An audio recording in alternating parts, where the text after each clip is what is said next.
نحمده ونصلي على رسوله الكريم أما بعد أعوذ بالله من الشيطان الرجيم بسم الله الرحمن الرحيم السلام علیکم ورحمۃ اللہ وبرکاتہ۔ سورۃ البقرہ کی آیت 138 میں اللہ تعالیٰ فرماتے ہیں صبغۃ اللہ ومن احسن من اللہ صبغہ ونحن له عابدون۔ ترجمہ: اللہ کا رنگ اختیار کرو اور اللہ کے رنگ سے اچھا کس کا رنگ ہوگا، ہم تو اسی کی عبادت کرنے والے ہیں۔ اس آیت کی تفصیل میں جانے سے قبل میں کچھ اہم سوالات نکات کی صورت میں آپ کے سامنے رکھنا چاہوں گی، جس سے اندازہ ہوگا کہ ہم اس آیت سے کیا سیکھنے جا رہے ہیں۔ پہلا سوال یہ ہے کہ صبغۃ اللہ کے کیا معنی ہیں، اور یہ کہ لفظ صبغہ اور لون میں کیا فرق ہے۔ دوسرا اہم سوال یہ ہے کہ دین کو ہی صبغہ کیوں کہا گیا۔ تیسرا ایک سوال یہ بھی ذہن میں آتا ہے کہ اللہ کا دین ہی کیوں سب سے بہترین ہے۔ اور ایک چوتھا اہم سوال کہ اللہ کے دین پر کس طرح عمل کیا جائے۔ اب آتے ہیں اپنے پہلے سوال کی طرف کہ صبغۃ اللہ کے کیا معنی ہیں اور لفظ صبغہ لون سے کس طرح الگ معنی رکھتا ہے۔ صبغہ کا معنی ہے رنگ اور صبغۃ اللہ یعنی اللہ کا رنگ۔ یہاں پر رنگ سے مراد اللہ کے دین کا رنگ ہے۔ اسی صورت میں ہم کچھ پیچھے جائیں تو آیت 69 میں بنی اسرائیل حضرت موسیٰ علیہ السلام سے پوچھتے ہیں کہ اے موسیٰ، جاؤ جا کے اپنے خدا سے پوچھو کہ گائے کا رنگ کیسا ہو۔ تو انہوں نے یہاں پر رنگ کے لیے جو لفظ استعمال کیا وہ لونھا آیا۔ لون دراصل کسی بھی چیز کا ایک خاص رنگ ہوتا ہے جو کہ اس کا پیدائشی یا قدرتی رنگ ہو سکتا ہے، جیسے کہ گائے جو کہ جب پیدا ہوتی ہے تو اس کا قدرتی رنگ یا سیاہ ہو سکتا ہے یا سفید ہو سکتا ہے یا براؤن ہو سکتا ہے۔ لیکن لفظ صبغہ سے مراد کسی پر کوئی رنگ چڑھ جانا ہے، کسی رنگ میں کسی کا رنگ جانا۔ اس کی مثال آپ ایسے ہی لے سکتے ہیں جیسے ایک بہت پیارا سفید دوپٹہ ہو جو کہ بالکل سادہ سا لگ رہا ہو، لیکن اگر ہم اس کو کوئی رنگ دے دیں گے، اس پہ کوئی رنگ چڑھا دیا جائے گا تو وہ مزید خوبصورت اور مزین ہو جائے گا۔ تو پتہ چلا کہ صبغہ ایک ایسا رنگ ہے جو کسی پہ چڑھایا جائے تو اس کی خوبصورتی کو چار چاند لگا دیتا ہے۔ ایسے ہی اگر کوئی شخص کسی خاص وصف کو اپنا لے، کوئی خاص طریقہ اختیار کر لے، تو ہم کہتے ہیں کہ یہ شخص تو اس رنگ میں رنگ گیا۔ یعنی جب کوئی خاص وصف، کوئی عمل وہ اپنا لے گا تو اس سے اس کی پہچان بن جائے گی۔ تو پتہ چلا کہ صبغہ کے اصل معنی تو رنگ ہے، لیکن یہاں پہ مراد ایسا رنگ جو کوئی شخص اپنا لے تو وہ اس کی پہچان بن جائے۔ اس آیت میں آپ نے دیکھا ہوگا کہ اللہ تعالیٰ نے لفظ صرف صبغۃ اللہ استعمال کیا، یہاں پر فعل کا استعمال نہیں ہوا۔ یعنی یہ کیوں نہیں کہا گیا کہ اللہ کا رنگ اوڑھ لو؟ تو اس کی مثال بالکل ایسی ہے جیسے ہم کہتے ہیں کہ پانی لا دو۔ ہم یہ نہیں کہتے کہ پانی کا گلاس لا دو۔ ایسے ہی جب کسی جماعت میں کوئی بچے شور کر رہے ہوں تو ٹیچر یہ نہیں کہتی کہ برائے مہربانی خاموش ہو جائیں، وہ کہتی ہیں خاموش۔ تو ایسے ہی اس آیت میں کہا گیا کہ اللہ کا رنگ اوڑھ لو، اپنے اوپر چڑھا لو، یعنی اللہ کے دین کے رنگ میں رنگ جاؤ، اور اسی کا یہاں پر حکم دیا جا رہا ہے۔ اب ہے دوسرا اہم سوال کہ دین کو اللہ کا رنگ کیوں کہا گیا؟ رنگ کرتا کیا ہے؟ جب کوئی چیز کسی خاص رنگ میں رنگ دی جائے تو وہ رنگ اس چیز کے اوصاف کو نمایاں کرتا ہے۔ اس سے اس چیز کی خوبصورتی میں اضافہ ہوتا ہے اور دوسرے اس کی جانب متوجہ ہوتے ہیں۔ جیسے خوبصورت رنگ برنگے پھول حشرات الارض کو اپنی جانب متوجہ کرتے ہیں، ایسے ہی رنگ کسی چیز کی پہچان بن جاتا ہے۔ جیسے آپ کے پاس بہت سارے جار ہوں تو انہیں ایک دوسرے سے مختلف کرنے کے لیے ان کے ڈھکن کو مختلف رنگوں سے رنگ دیا جائے۔ تو انہی مثالوں کو دیکھتے ہوئے اس بات کو سمجھنا بالکل مشکل نہیں کہ اللہ کے دین کو اللہ کا رنگ کیوں کہا گیا، کیونکہ جب کوئی شخص اللہ کے دین کی پیروی کرتا ہے تو گویا وہ اللہ کے رنگ میں رنگ جاتا ہے۔ جب کوئی سچے دل سے اللہ کے دین کی پیروی کرتا ہے تو پھر یہ دین اس کی پہچان بن جاتا ہے۔ اس کے بات کرنے کا انداز، دوسروں کے ساتھ اس کے اچھے اخلاق سے پیش آنا، جھوٹ سے گریز کرنا، اپنے وعدوں کا پاس رکھنا، ہر کام میں اللہ کی مرضی کو مقدم رکھنا، والدین کے ساتھ حسن سلوک، ہر ایک میں اس کا معیار اللہ کا دین بن جاتا ہے۔ تو دین کو صبغہ کیوں کہا گیا؟ کیونکہ اس دین کا پیروکار اپنے قول و عمل سے اپنے آپ کو مسلمان ثابت کرتا ہے۔ کبھی کبھار ایسا بھی ہوتا ہے کہ ہم اپنی شناخت چھپانا چاہتے ہیں۔ آپ نے دیکھا ہوگا کہ بچے لوگوں کے ہجوم میں جانے سے گھبراتے ہیں، شرماتے ہیں، یا کبھی ہم بڑوں کا بھی یہی رویہ ہوتا ہے۔ اس آیت میں اللہ تعالیٰ کیا فرماتے ہیں کہ اللہ کا رنگ اختیار کر لو، یعنی ہم نے صرف دل ہی میں خود کو مسلمان نہیں ماننا یا زبانی کلامی بات نہیں کرنی، بلکہ ہمارے عمل سے بھی ہمارے مسلمان ہونے کی پہچان ہو۔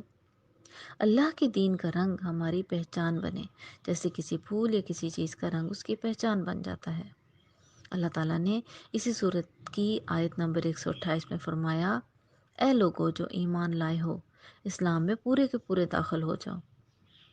تو اب ہمیں کرنا کیا ہے؟ صرف زبان سے نہیں کہنا کہ ہم مسلمان ہیں، بلکہ اس کا یقین ہمارے دل میں اور ہمارے عمل میں نظر آنا چاہیے۔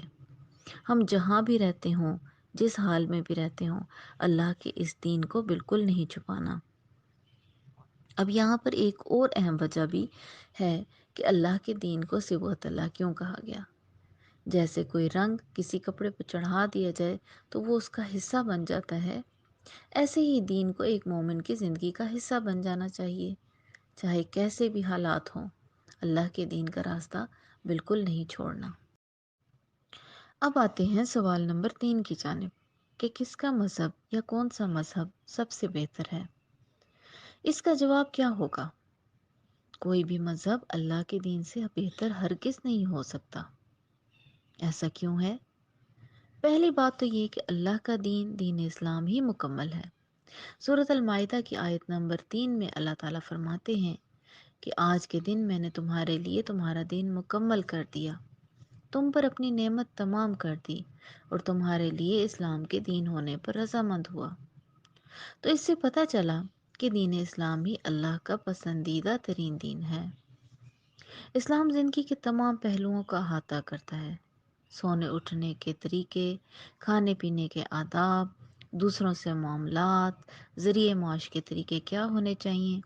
غرض یہ کہ ہمارا دین روزمرہ کے تمام امور میں رہنمائی کرتا ہے۔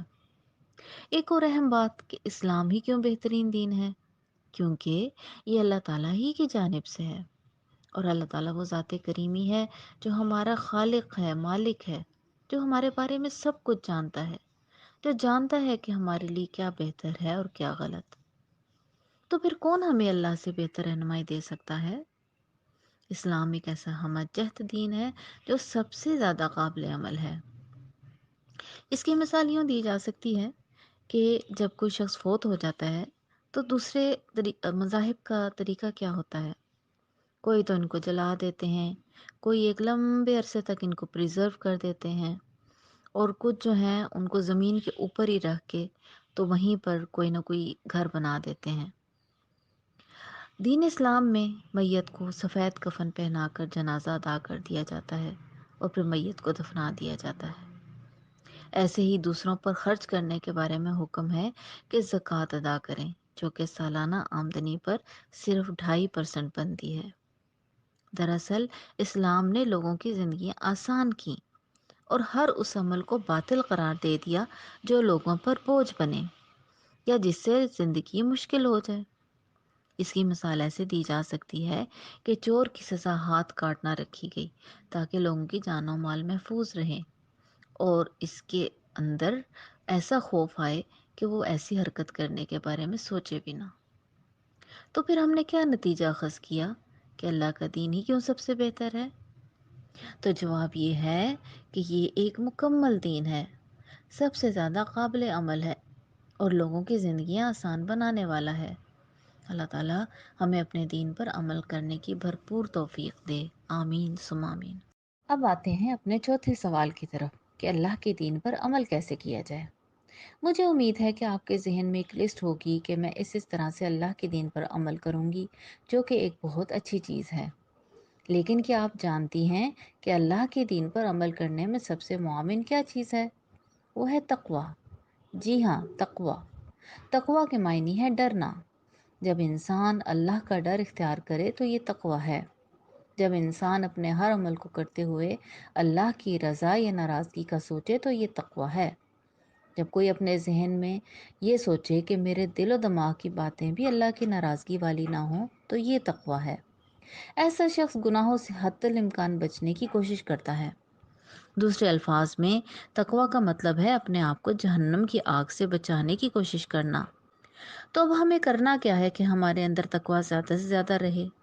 تو اس کے لیے اللہ تعالیٰ نے ہماری رہنمائی کی اور بتایا کہ اسلام کے بنیادی 5 ارکان پر مخلص ہو کر عمل کیا جائے، یعنی ان 5 ارکان پر سچے دل سے عمل کرنا تقوی کے بڑھاوے کا سبب بنتا ہے۔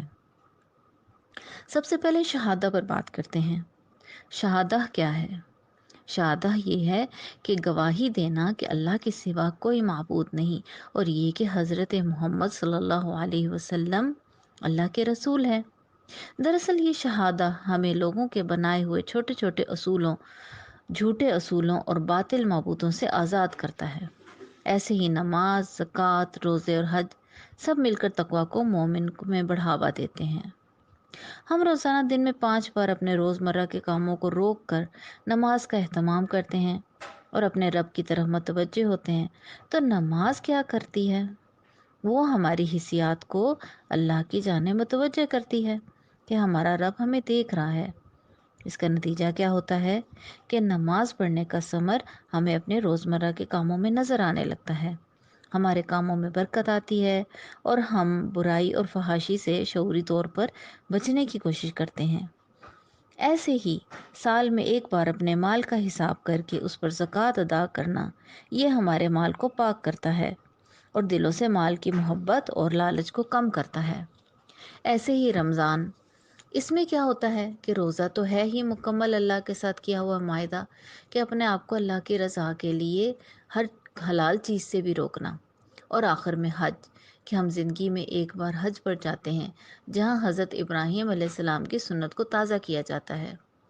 وہاں کی ہوئی تمام عبادتیں ہمارے اندر تقوی کو پیدا کرنے میں معاون ہوتی ہیں۔ جب کوئی شخص اسلام کے 5 ارکان پر دل سے عمل کرتا ہے تو یہ ان کے تقوی میں اضافے کا موجب بنتا ہے، اور یہ سب اس کے عمل میں نظر آتا ہے، جیسے والدین سے حسن سلوک، اپنے وعدوں کا پاس رکھنا، سب سے شفقت و محبت سے پیش آنا اور تکالیف اور پریشانیوں کا صبر سے مقابلہ کرنا۔ یہ سب وہ بدلاؤ ہے جو ہمارے ارد گرد کے لوگ ہمیں محسوس کر سکتے ہیں۔ یہی وہ اعمال ہیں جو ثابت کرتے ہیں کہ ہم اللہ کے رنگ میں رنگے گئے ہیں۔ یہی صبغت اللہ ہے۔ یہی وہ عمل ہے جو ہمارے باعمل باشعور مسلمان ہونے کی دلیل ہے۔